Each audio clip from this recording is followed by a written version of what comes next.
Once upon a time, in the quaint and ever-cozy hamlet of Frumpington-on-Squee, there existed a collection of English cottages that boasted living rooms so charming, they'd make even the most seasoned interior designer blubber with envy.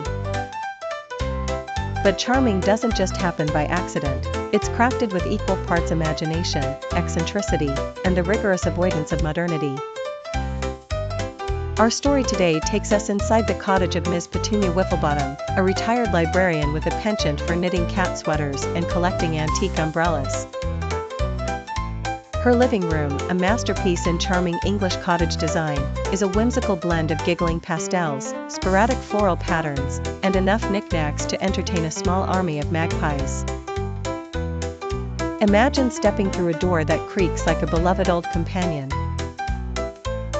You are immediately greeted by walls that look as though they've just had tea spilled on them, not an accident, mind you, but a deliberate choice of beige and biscuit tones that could fool you into believing that all the walls in Frumpington-on-Squee quietly sip Earl Grey when no one's looking.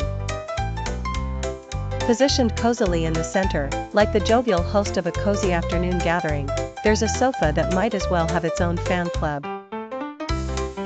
It's dressed in a patchwork quilt that could tell stories of its own. Rumor has it, one patch is part of a curtain that once belonged to Queen Victoria herself. The sofa is guarded on one side by a lamp so charmingly crooked it looks like it might just give you some life advice, and you do well to listen. Hovering above this welcoming seating arrangement, a series of mismatched frames hang on the wall like a montage of life's quirks, displaying everything from a portrait of Winston Churchill made entirely out of dried macaroni, to a questionable painting of what Petunia insists was once the Duke of Marmalade in his younger years. The centerpiece of Ms. Whifflebottom's design isn't simply the decor, but the aura of coziness itself, diffused through various strategically placed cushions, which entice you to sink like a dignified baron into a cloud of well-stuffed comfort. The cushions, like fickle yet lovable companions, are done up in tweeds, tartans, and the occasional whimsical duck pattern, almost as though you're being snuggled by the British countryside itself.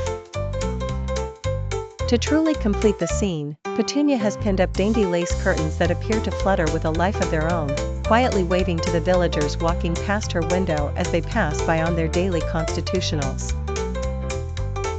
And the carpet, all plush, floral, and oddly reminiscent of a meadow, whispers sweet nothings to your feet. Yes, indeed, Ms. Whifflebottom's living room is an homage to all things comforting and slightly mad, wherein the essence of English cottage design is distilled into a joyous cacophony of patterns and textures.